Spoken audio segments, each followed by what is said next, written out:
Hello बच्चों, कैसे हो आप सभी। स्वागत है आपके अपने YouTube channel study with Shubham Mishra पर। आज की क्लास स्टार्ट करने से पहले जो लोग चैनल पे नए जुड़े हैं प्लीज़ चैनल को लाइक शेयर और सब्सक्राइब करना ना भूलिएगा। साथ में बेल आइकन को भी दबा लीजिएगा ताकि नोटिफिकेशन आपको सबसे पहले मिले। आज हम लोग फिजिक्स का 5वां क्लास देखने वाले हैं। इससे पहले 4 क्लास हो चुका है। जो लोग चैनल पे नए जुड़े हैं वो जाके प्लेलिस्ट से देख सकते हैं। चलिए आज की क्लास हम लोग स्टार्ट करते हैं। आज का लेसन है हम लोग का ऊष्मा। ठीक है बच्चों, ऊष्मा क्या होती है? तो ऊष्मा यह वह ऊर्जा होती है जो एक वस्तु से दूसरे वस्तु में तापांतरण के कारण स्थानांतरित होती है। किसी वस्तु में निहित ऊष्मा उस वस्तु के द्रव्यमान पर निर्भर करती है। ठीक है बच्चों, ऊष्मा क्या होती है? तो यह एक वस्तु से दूसरे वस्तु में तापांतरण के कारण स्थानांतरित होती है। ठीक है बच्चों, और किसी वस्तु में निहित ऊष्मा उस वस्तु के द्रव्यमान पर निर्भर करती है। ठीक है, चलिए इसमें इंपॉर्टेंट पॉइंट को हम लोग देख लेते हैं।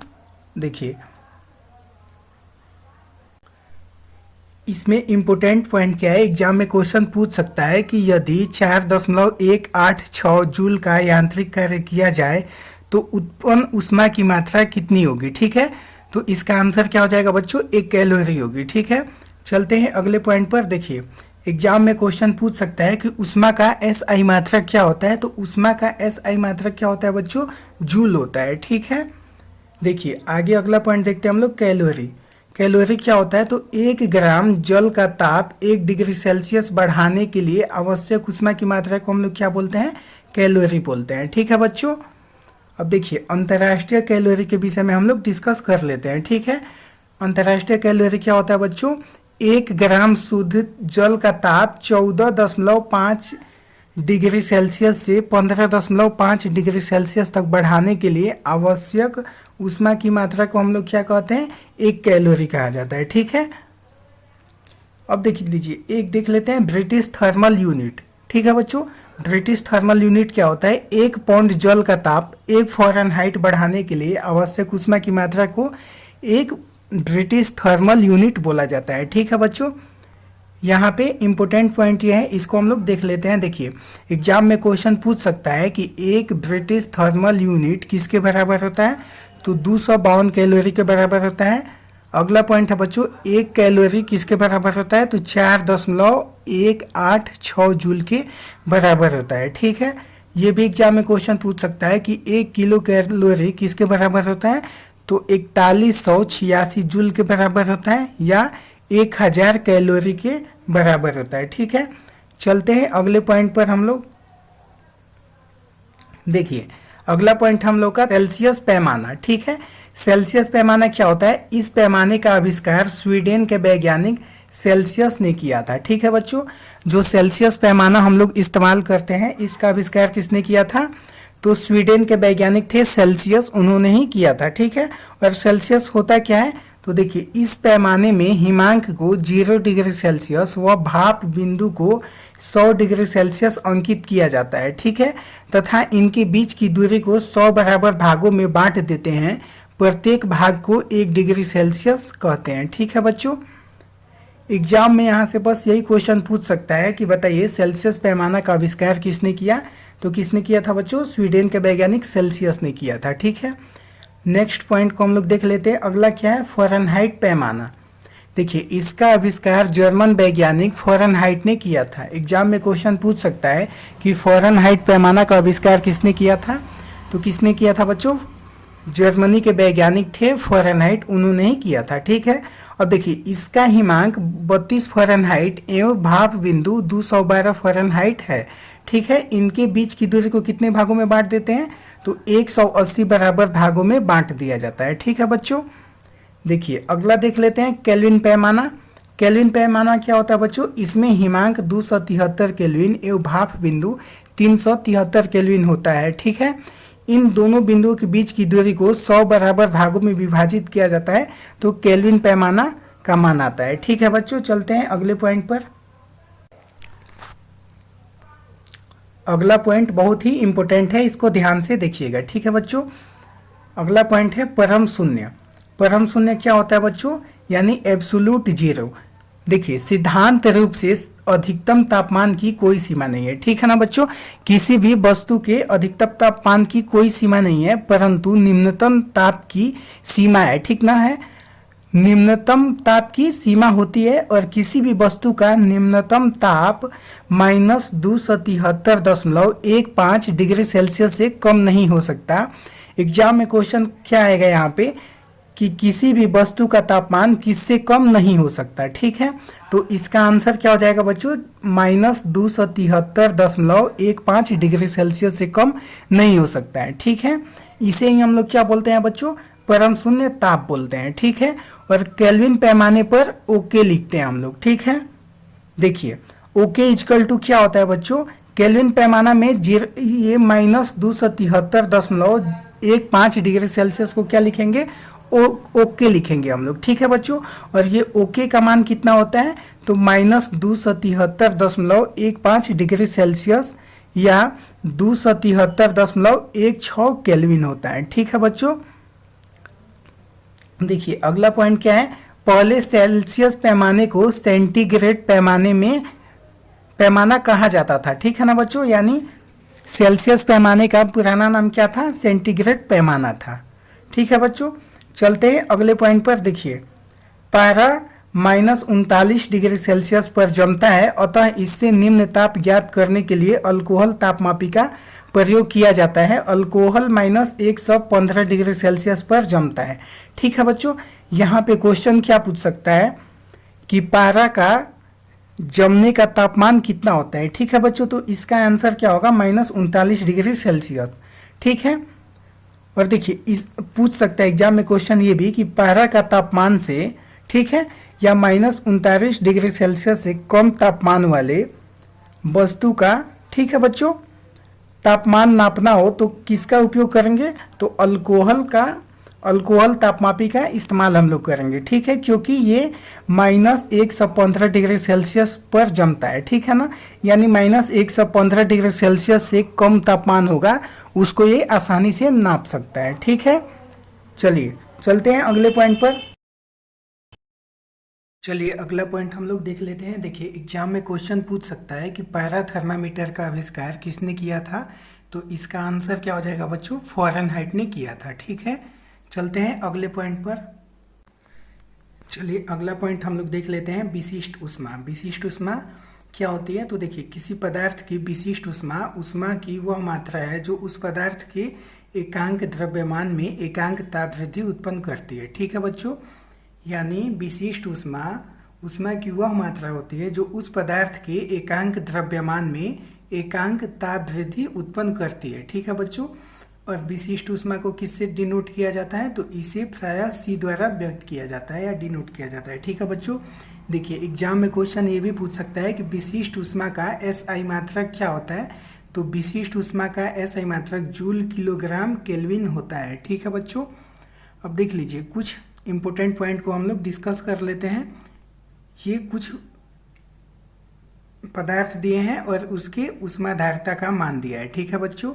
देखिए बर्फ का ऊष्माधारिता कितनी होती है, 2100 जूल पर केजी होती है, ठीक है बच्चों।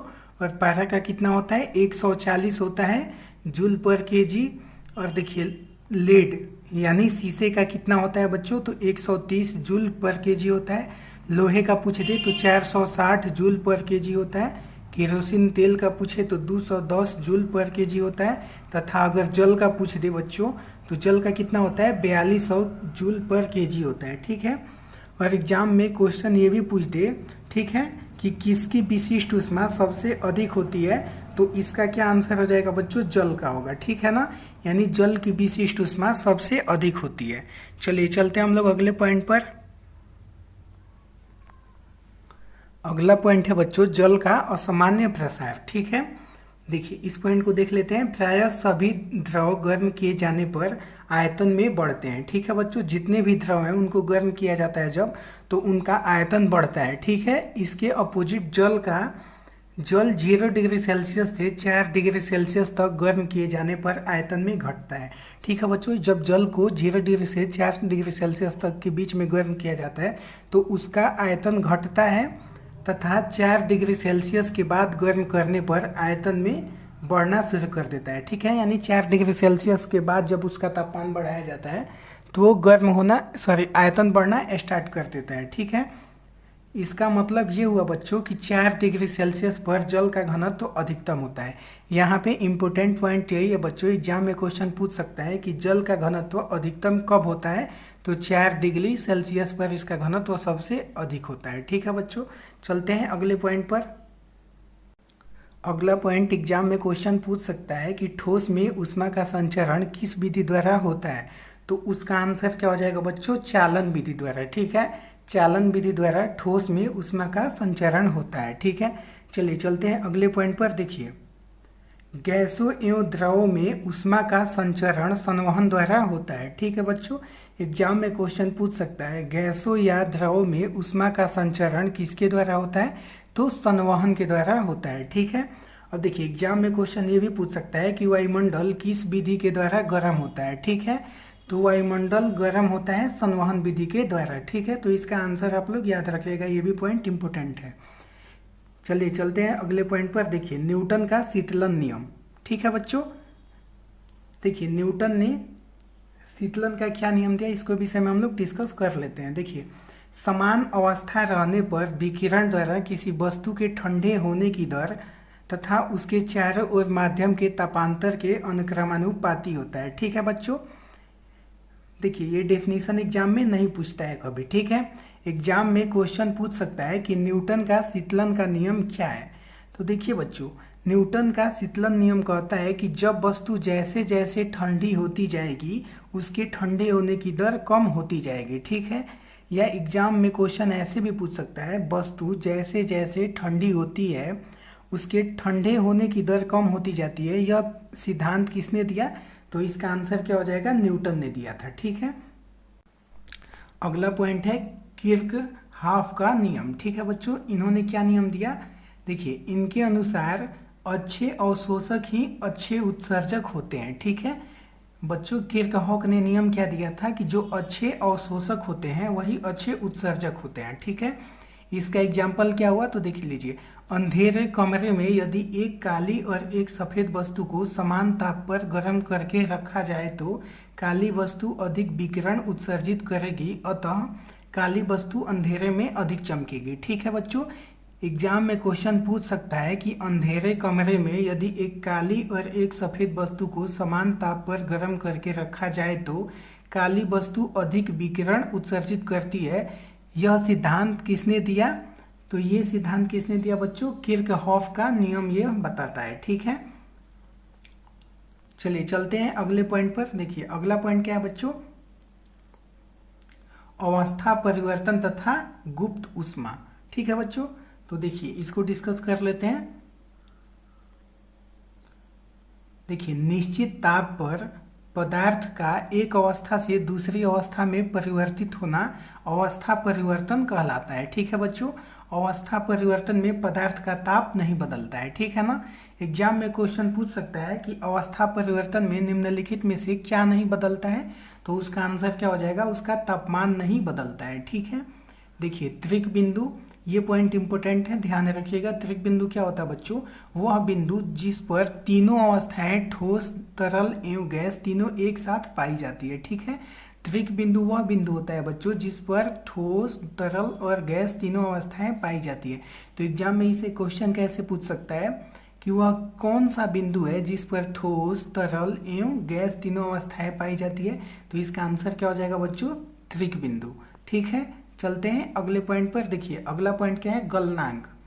गलनांक क्या होता है बच्चों, देखिए, निश्चित ताप पर ठोस का द्रव में बदलना गलन कहलाता है, ठीक है ना।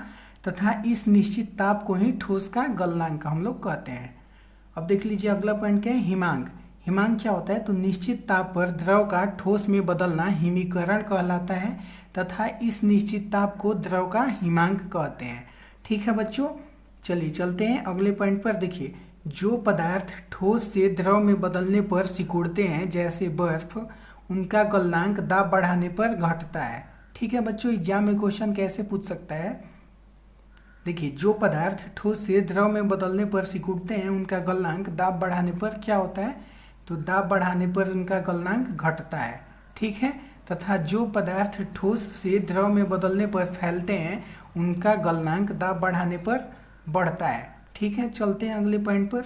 देखिए एग्जाम में क्वेश्चन पूछ सकता है अशुद्धि मिलाने से गलनांक पर क्या इफेक्ट पड़ता है, यानी क्या असर पड़ता है, तो उसका गलनांक घटता है। ठीक है, जैसे बर्फ में नमक मिला देने पर उसका गलनांक घट जाएगा। अब चलते हैं अगले पॉइंट पर। अगला पॉइंट क्या है बच्चों, क्वथनांक यानी बॉइलिंग पॉइंट। यह क्या होता है, तो निश्चित ताप पर द्रव का वाष्प में बदलना वाष्पन कहलाता है तथा इस निश्चित ताप को द्रव का क्वथनांक कहते हैं। ठीक है बच्चों, चलते हैं अगले पॉइंट पर। देखिए अगला पॉइंट क्या है, संघनन।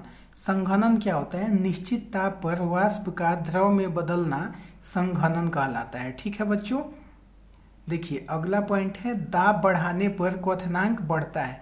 एग्जाम में क्वेश्चन पूछ सकता है कि दाब बढ़ाने पर क्वथनांक में क्या परिवर्तन होता है, तो इसका आंसर क्या हो जाएगा, बढ़ता है। ठीक है, देखिए अशुद्धि मिलाने से द्रव का क्वथनांक बढ़ता है। एग्जाम में क्वेश्चन ये भी पूछ सकता है कि अशुद्धि मिलाने से द्रव का क्वथनांक पर क्या अंतर पड़ता है, तो द्रव का क्वथनांक जो होता है वो क्या होता है, बढ़ता है। ठीक है, चलते हैं अगले पॉइंट पर। अगला पॉइंट हम लोग देख लेते हैं बच्चों, गुप्त ऊष्मा। ठीक है, गुप्त ऊष्मा क्या होता है, तो नियत ताप पर पदार्थ की अवस्था में परिवर्तन के लिए ऊष्मा की आवश्यकता होती है। ठीक है ना, और इसे ही पदार्थ की गुप्त ऊष्मा कहते हैं हम लोग। ठीक है बच्चों, एग्जाम में क्वेश्चन पूछ सकता है कि गुप्त ऊष्मा का SI मात्रक क्या होता है, तो गुप्त ऊष्मा का SI मात्रक जूल पर किग्रा होता है। ठीक है बच्चों, और देखिए अगला पॉइंट है उबलते जल की अपेक्षा भाप से जलने पर अधिक कष्ट होता है क्योंकि जल की अपेक्षा भाप की गुप्त ऊष्मा अधिक होती है। ये पॉइंट बहुत ही इंपॉर्टेंट है बच्चों, इसको आप लोग ध्यान में रखिएगा। ठीक है, देखिए क्वेश्चन क्या पूछ सकता है, उबलते जल की अपेक्षा भाप से जलने पर अधिक कष्ट होता है, क्यों, तो इसका आंसर क्या होगा बच्चों, जल की अपेक्षा भाप की गुप्त ऊष्मा अधिक होती है। ठीक है ना, इसलिए। चलिए चलते हैं अगले पॉइंट पर। देखिए अगला पॉइंट क्या है बच्चों, प्रशीतक। प्रशीतक यानी रेफ्रिजरेटर, इसको हम लोग फ्रिज भी बोलते हैं। ठीक है बच्चों, देखिए प्रशीतक में वाष्पीकरण द्वारा ठंडक उत्पन्न की जाती है। ठीक है ना बच्चों, तांबे की एक वाष्प कुंडली में द्रव फ्रेयान भरा रहता है जो वाष्पीकृत होकर ठंडक उत्पन्न करता है। यहाँ पे बच्चों क्वेश्चन क्या पूछ सकता है कि प्रशीतक यानी फ्रिज या रेफ्रिजरेटर में कौन सा गैस भरा जाता है, तो इसका आंसर क्या होगा, फ्रेयान गैस भरा जाता है। ठीक है, और यह किस सिद्धांत पर कार्य करता है बच्चों, तो वाष्पीकरण द्वारा, वाष्पीकरण वाला सिद्धांत पर यह काम करता है। ठीक है, अगला पॉइंट ये भी इंपॉर्टेंट है। अगला पॉइंट देख लीजिए, आपेक्षिक आर्द्रता मापने के लिए किसका उपयोग किया जाता है, एग्जाम में क्वेश्चन पूछ सकता है, तो इसका आंसर क्या हो जाएगा बच्चों, हाइग्रोमीटर। ठीक है, और घनत्व किससे मापा जाता है, तो उसके लिए मापा जाता है, घनत्व मापा जाता है हाइड्रोमीटर से। ठीक है, हाइड्रोमीटर से मापा जाता है बच्चों, और आपेक्षिक आर्द्रता किससे मापा जाता है, हाइग्रोमीटर से। दोनों में कंफ्यूज मत होइएगा, ध्यान से याद रखिएगा आप लोग। ठीक है बच्चों, देखिए अगला पॉइंट देख लेते हैं, नियत जलवाष्प पर ताप बढ़ने पर आपेक्षिक आर्द्रता घट जाती है। ठीक है बच्चों, चलते हैं अगले पॉइंट पर। चलिए अगला पॉइंट हम लोग देख लेते हैं। अगला पॉइंट क्या है बच्चों, रुद्धोष्म प्रक्रम। ठीक है, देखिए यदि किसी निकाय में कोई परिवर्तन इस प्रकार हो कि पूरी प्रक्रिया के दौरान निकाय न तो बाहरी माध्यम को ऊष्मा दे और न ही उससे कोई ऊष्मा ले, तो इस परिवर्तन को क्या बोला जाता है बच्चों, रुद्धोष्म परिवर्तन कहा जाता है। ठीक है, चलिए अगले पॉइंट को देख लेते हैं हम लोग। देखिए कार्बन डाइऑक्साइड का अचानक प्रसार होने पर वह शुष्क बर्फ के रूप में बदल जाता है, यह रुद्धोष्म परिवर्तन का उदाहरण है। ठीक है बच्चों, एग्जाम में यहाँ से दो तरह से क्वेश्चन पूछ सकता है। पहला क्वेश्चन क्या पूछ सकता है कि कार्बन डाइऑक्साइड का अचानक प्रसार होने पर क्या होगा। ठीक है बच्चों, तो आंसर क्या हो जाएगा, वह शुष्क बर्फ बन जाएगा। ठीक है, और दूसरा क्वेश्चन क्या पूछ सकता है बच्चों कि कार्बन डाइऑक्साइड का अचानक प्रसार होने पर वह शुष्क बर्फ के रूप में बदल जाता है, यह परिवर्तन क्या कहलाता है, तो यह परिवर्तन क्या कहलाता है बच्चों, रुद्धोष्म परिवर्तन कहलाता है। ठीक